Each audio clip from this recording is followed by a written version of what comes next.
Hello all of my otaku friends, my name is Prof Otaku and welcome back to my channel. Well, whether you wanted to or not, you're going to learn a little bit more about Prof Otaku today, from my real name to what manga I like, even where I'm going to spend my stimulus check. Fellas, look what I found in my pocket! Look! A year's salary right here! I'm just kidding, you're not going to know about where I spend my stimulus check. But this is the Mangatube Challenge and I am excited to let you know little secrets on Prof Otaku. Let's get started.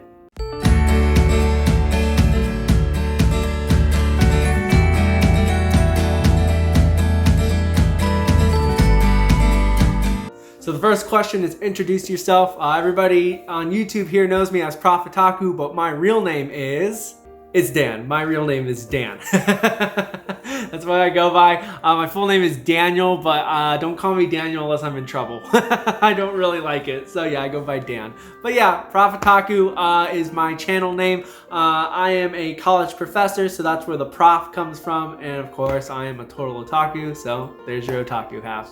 So the second question is, when did you start reading manga? Might as well just go ahead and cue the sad violin. Oh, boo-hoo! Let me play a sad song for you on the world's smallest violin. Because this is a really sad story. Not really sad, but it's just, just what happens in life. But my ex and I, we enjoyed watching anime together. And for her birthday one year, I decided to get her My Hero Academia Volumes 1 to 10 as a birthday present. And I read the first volume and I absolutely got hooked. And so then I went out and bought Attack on Titan, the Colossal editions. And that's when my love of manga just really exploded, and I have not stopped since then. It's been really, really awesome. So my favorite genre of manga is, I read a lot of seinen and shonen, and most of my collection is seinen and shonen. But my guilty pleasure, at least currently, is rom-com and just comedy slice of life stuff. I've been on a total binge of those things, and so it's been really a dark horse in my reading log for sure over the last several months. But yeah, I'd probably say seinen, just because a lot of my favorite mangakas are seinen writers, so. Question 4 is, how do you read manga? I read it physically, obviously. And actually, there's a reason why, other than, a lot of people say the book feel and stuff, and I love the book feel. I love the way that it looks on the shelf with the spines, but also because, fun fact about me, I am blind in my left eye. Not blind in the sense that it's black, but blind in the sense that basically I just can't see out of it. It's like completely blurred over, and no glasses will help me fix that eyesight. I have to get basically a new cornea to be able to see out of that eyeball ever again. So with that being said, I use physical manga as a way for me to get away from the screens. I do read digital manga, but just not a lot, just because I don't want to, I've got one working eye, I don't want to mess it up any more than I already am, so yeah, so that's why I read physical manga. That's like the main reason. So for my favorite manga series of all time, if you couldn't tell from the thumbnail or my profile picture on my shirt, my favorite series is Billy Bat by Naoki Urasawa. Now, this is by no means a masterpiece. I have not rated this a 10. I've rated this a 9, and I've rated manga higher than this. I've had manga rated a 10. But in terms of all the manga that I've enjoyed reading the most, this story was the one that I've enjoyed reading the most. So just a quick little backstory. I'll throw some screenshots of some of the manga panels, but it follows our main character, Kevin Yamagata. He is, this starts after World War II in like the early 1950s, and he is a comic book writer for Marvel Comics, and he writes the story of Billy Bat. This is the main character of the comic book. Well, one day some policemen come over to his studio and they're investigating like a Russian spy in an apartment across the street, and one of the officers says, "Hey, I saw that Billy Bat character in a manga in Japan from an old mangaka who's been writing it for decades." And so Kevin Yamagata is like, "What? That I didn't copy anybody. I don't remember this." So he goes back to occupied Japan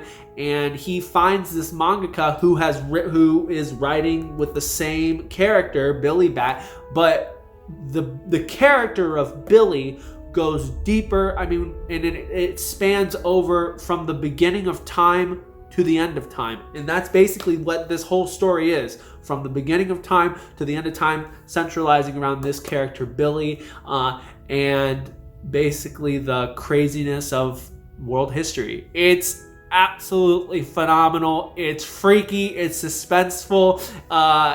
If you want to know more why and I don't think this is going to be published in English, I'll do a whole review on Billy Bat in the future, but this is definitely my favorite manga of all time. I don't think anything's going to beat it. So the next question is, what types of videos do you make? I do the manga hauls, I do the manga unboxings. I try to keep it to one unboxing, one haul a month, one reading log a month. I don't like to overflow my channel with hauls and stuff like that. It's just not who I am. I love to do reviews. I love to do discussions and just informal type of vlogging stuff, just to be able so you can sit down, relax, and just watch. Those are the types of videos that I like to watch and that I also like to put out as well.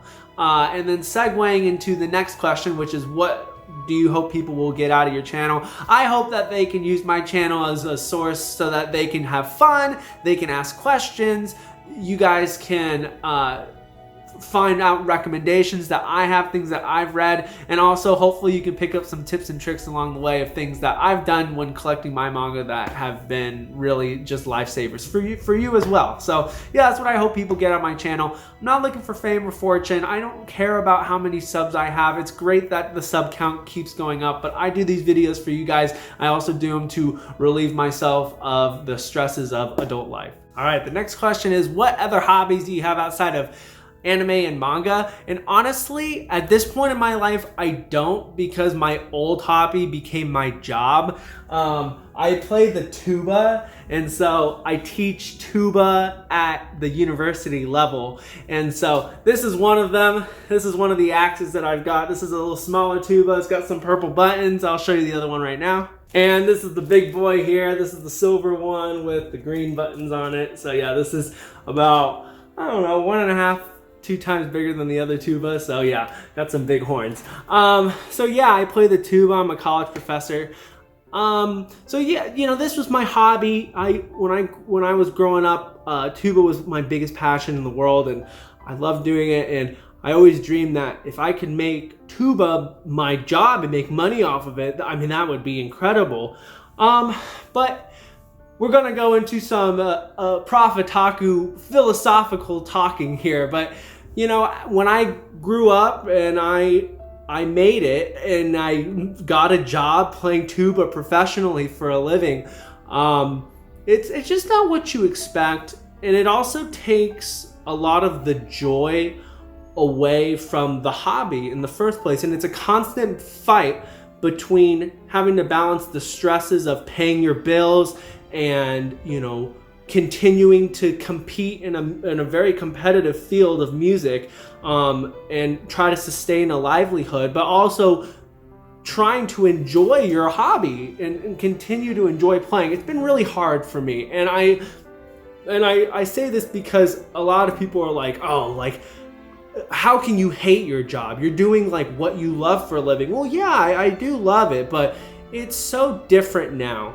And it's hard for people to understand, because until you do it, you're like, and you get to that point, and then you're like, well, it's just different. It's harder now. It's harder to enjoy it. So this was my old hobby before. It's now my job. I don't really consider it my hobby anymore. That's why I really got into YouTube in the first place, was so that I can have a creative outlet outside of music to be able to share my passion for anime and manga, and to be able to just turn my brain off from work. Because, you know, this is work. And I try to leave work at work, and I try to, when I'm not on the clock, I just want to turn my brain off and do something else. So yeah, that's just a long story short. So really, I really don't have a lot of hobbies anymore. My hobby is anime and manga. I'm either doing that or I'm working. So that's the long answer to maybe a simple question. All right, so the next question is, what is on your to be read list? How I read my manga is I basically rotate between 2 main series that I'm trying to complete, and then also a stack of manga that are ongoing series that I get every month that I need to read for the month to, you know, keep up to date with it. So in terms of the 2 series that I'm trying to complete currently, I am on volume 16 of Barakamon. So I got 3 more volumes of this and I am done. And I am also, this is my like slice of life kind of relax read. And then this is my seinen like serious read. This is Happy by Naoki Urasawa. So this is, I am starting volume 5. So this is omnibus number 3.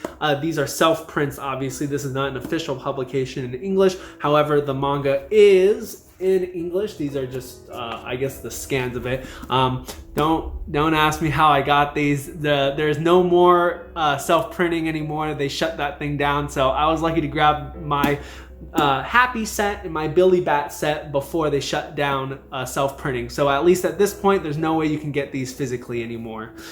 In terms of the to be read ongoing series stack, I need to read for the rest of the month. I've got Toilet Bound Hanaka-kun Volume 7, Heavenly Delusion Volume 1. This is a new sci-fi series I'm definitely interested in. Satoshi Kon's Tropic of the Sea, A Man and His Cat Volume 3. I swear this series is going to make me cry. And the Quintessential Quintuplets Volume 12. So that's it. That's what I'm trying to get through right now. Hopefully I should be able to finish a lot of this in the next month. So a couple of channels that I want to tag before I sign off here to do this challenge. I'm going to challenge Meet the Weeb family, a fantastic family, otaku family. They put out some great videos. BR Collector, he's a fantastic, I think he's changing his name though. I'm not sure, I can't remember what he's going to change it to, but he's absolutely fantastic. Blu-ray aficionado, but now he's getting into manga. Love his hauls, love his reviews. He's doing a lot of great work. And also, sorry for the cut, I just want to make sure I get the name right. Zombunny Reads Manga. She's a new YouTuber Mangatuber that I just found in the last week. Love her videos. You got to check her out. So clean, great edits. I mean, it's absolutely fantastic. Very informative about all the series that she talks about. So highly, highly recommend. I also want to thank Shoujo Bunny for tagging me in this Mangatube challenge, Mangatube Tag, and I recommend you check out her channel too. All these will be thrown into the description. I highly recommend you check all of them out. You will not regret it. So yeah, I hope you enjoyed this little look into Prof Otaku's life and, you know, kind of a little bit about me. So I know it's I'm always I'm always in front of the camera and I talk about manga and anime. It's always nice to tell you guys a little bit more about myself. So definitely check out my Instagram and my anime list if you want to just follow me in more day-to-day activities for sure. So with that being said, if you enjoyed the content in this video, please hit that like button, tap that subscribe button, hit that notification bell so that you know when more of my videos come out. And I will see you in the next video. Take care now. Bye-bye.